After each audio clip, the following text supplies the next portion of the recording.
Alright guys, ang mapagpalang araw sa inyong lahat. At meron tayong latest update.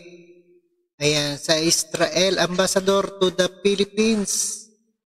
Ilan kaya ang may surprise attack of Palestinian Islamic Movement Hamas on Israel. At panoorin natin ang buong detalye dito sa Ambassador. Embassy of Israel Manila holds press briefing on Israel-Hamas conflict. Let's go guys, no other further ado. And wait for your turn to ask questions. We are currently recording this session and feel free to do the same. We can also provide a copy after this Zoom briefing. Joining us today is Israeli Ambassador to the Philippines, His Excellency Ilan Fluss, to read the Israeli Embassy's official statement regarding the current terrorist attack in Israel by the terrorist organization Hamas. Ambassador. Thank you very much, Danica. On the second day of Simchat Torah, which is a day of a peaceful celebration of the Jewish people all around the world, Israel was shattered by heinous attacks by the notorious terrorist organization, the Hamas. Hamas is an organization calling for the destruction of the state of Israel and for killing of civilians. Hamas is supported by its close and main supporter, which is Iran. The massive terror attacks caused more than 250 Israeli casualties, more than 1,600 injured, and more than 100 Israelis who have been kidnapped and captured as hostages in Gaza. Hamas continues to fire rockets into Israel and to initiate more terror attacks into Israel. The terrorist organization entered our cities and residential homes, targeting innocent Israeli citizens, including elderly people, women, and children. The Israeli Defense Forces, IDF, is responding in order to take control of the situation, and the situation is not yet stabilized. It will have to respond to these attacks, and it will initiate a large-scale operation after the Hamas has practically announced war against Israel. This is a war. Israel has the full right to respond and protect itself, and it's the responsibility of the Israeli government and the IDF to bring safety and security to Israelis and foreigners living in Israel. In this moment of anguish, we call on our friends and allies to express strong support for Israel and to condemn these terror attacks by Hamas. We expect and we hear voices from the international community and from our close allies of condemnation of the terror attacks and expressions of support for Israel's right to defend itself and its citizens. We do appreciate the kind messages and support that Israel is receiving from our Filipino friends. As we navigate these challenging times, a resounding message reverberates. Stand with Israel, condemn the attacks by Hamas, reject terrorism unequivocally, and support the Israel right to defend itself. I would like to stop. This is the end of the official announcement. Thank you very much. Thank you, Ambassador. Now we're going to open the floor to our media friends for their questions. You may raise your hand if you want to ask Ambassador.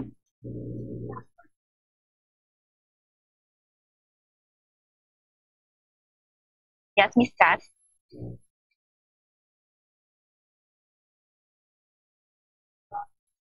Good morning, Ambassador Katrina Domingo from ABS-CBN News. Can you hear me, sir?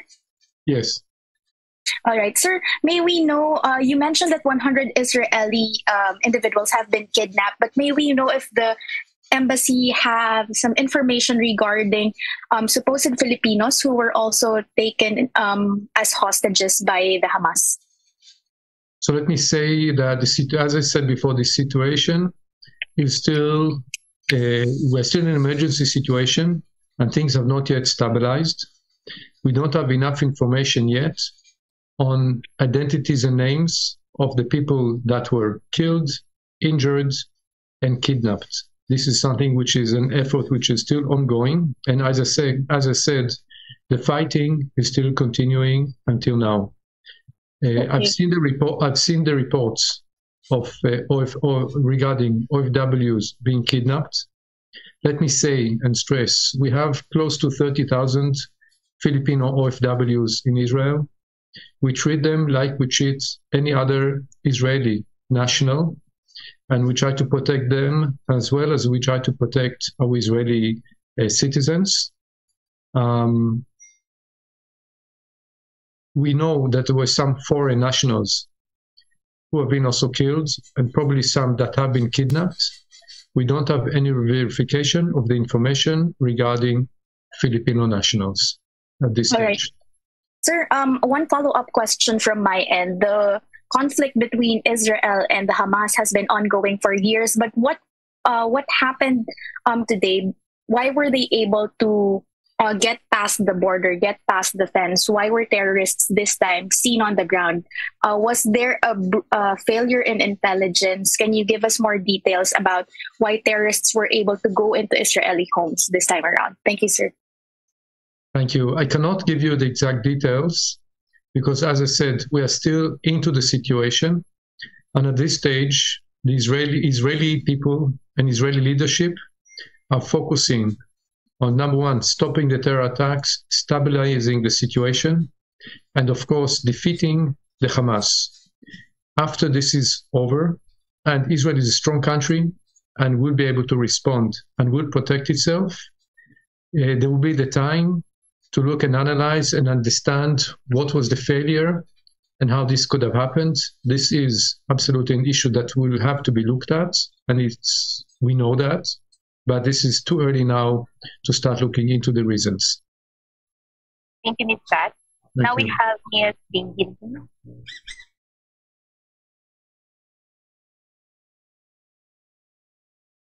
Hello. Danica, who's next? Yes, Ms. Bibil and Resulta. Yes, ma'am, go ahead. Yes, good morning, Ambassador Ilan Fluss. We are praying for you, well, one with Israel. I'd like to know if all other embassies of Israel are on heightened alert all over the world. Thank you. I can say that the entire state of Israel is in a mode of emergency situation, including the Ministry of Foreign Affairs, including the embassies, including our headquarters, which are now in an emergency mode. We have very clear protocols, and this is how we are working currently. And I can tell you that my colleague ambassadors are doing similar, and each one according to their countries and nature of the relations are doing different activities as we're doing here. Thank you, ma'am, baby. We have here from Raptor, Sir Boss. Okay. Sorry, Ian. Hi, Ambassador. Good morning. Bons Magsambal from Rappler. My question is, how will the closure of Allenby Bridge and other borders affect tourists? Do you have any advice to visitors? At this stage, it's too early to say. Of course, there's no passage in and out of Gaza. Most of tourists enter into Israel through Ben Gurion. Currently, there are interruptions with flights to Israel, but Israeli airlines are continuing to fly and some of the other airlines.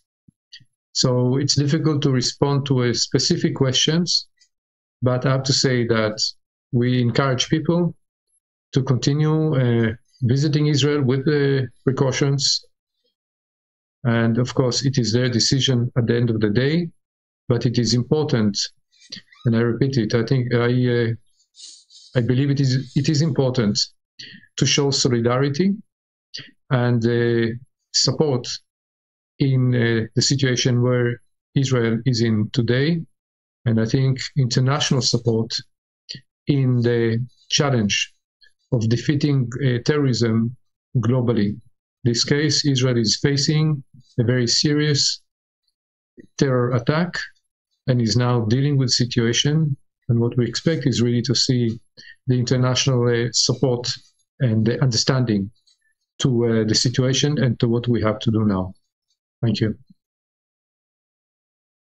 Thank you, Sir Bon. Do we have any other questions? Please release your hand so you can unmute.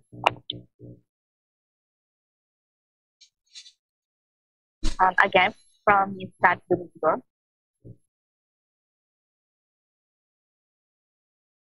Hi, sir. Sir, I'll take my chance already while no one wants to ask further questions. Sir, in 2021, there was an 11-day war between Israel and the Hamas. Do you expect this the war this time around to extend beyond that 11-day period, or do you expect the Israeli government to neutralize the terrorists in, let's say, less than 11 days, perhaps? Do you have does the government have a timeline or a target date as to when they would be able to neutralize the threats?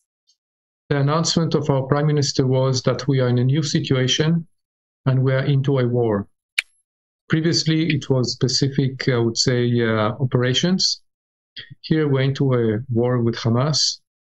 I am not aware, and I shouldn't be aware, of the exact war plans, but it's going to be a very serious and probably unprecedented response.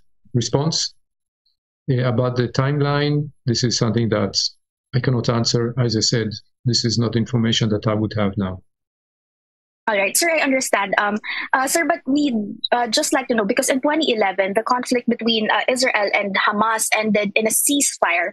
Is Israel still amenable to talks for a ceasefire? Or, as you mentioned, since there would be an unprecedented response, is ceasefire off the table as of the moment? I think if you see the level, look at the numbers. This never happened before, of so many casualties, of so many murdered people, so many injured, so many kidnapped, and in such a massive scale. This is unprecedented. I don't think we can compare it to anything that happened in the past. And for that reason, it's difficult to respond to how long this is going to take. The length of what it's going to take will be according to the results that IDF will be able to achieve. And as I said, the first stage is stabilize the situation in the southern part of Israel, close the borders, the fence, and then go in and make sure that the Hamas is not able to attack Israel again. Enough is enough. We have been suffering from terrorism by Hamas for too long, and this attack now is really a declaration of war by Hamas. I think more than that, it will be difficult for me to say and to predict, and we have to wait and see how things are going. I have to say that we do expect the international community, and we hear these assurances, including from the President of the United States and from others, about the right of Israel to defend itself and to fight terrorism, especially in such a scale. All right, sir, last question from my end. Sir, what supply chains or what commodities are we expecting to be affected by this latest conflict? Because we know that because of the Russian and Ukraine conflict, several agricultural products have been already affected, as well as oil prices. In terms of economic valuations, what commodities do you expect to be affected by this more recent conflict? Well, Israel is not a global producer of wheat and corn as Ukraine and Russia. Israel is a relatively small country, contributing to the economy more of technologies. And Israeli companies are able to continue to work as usual, mostly to work as usual, just in different circumstances. So I don't, frankly speaking, this is too early to say. And in my personal analysis, I don't see any global economic ramifications of what is happening now between Israel and Gaza. Thank you, sir. Alright, napakinggan po natin na itong ambassador ng Israel. Ayan, Maraming salamat sa inyong lahat at mag-ingat po dyan sa Israel. At maraming salamat sa inyong lahat and peace out.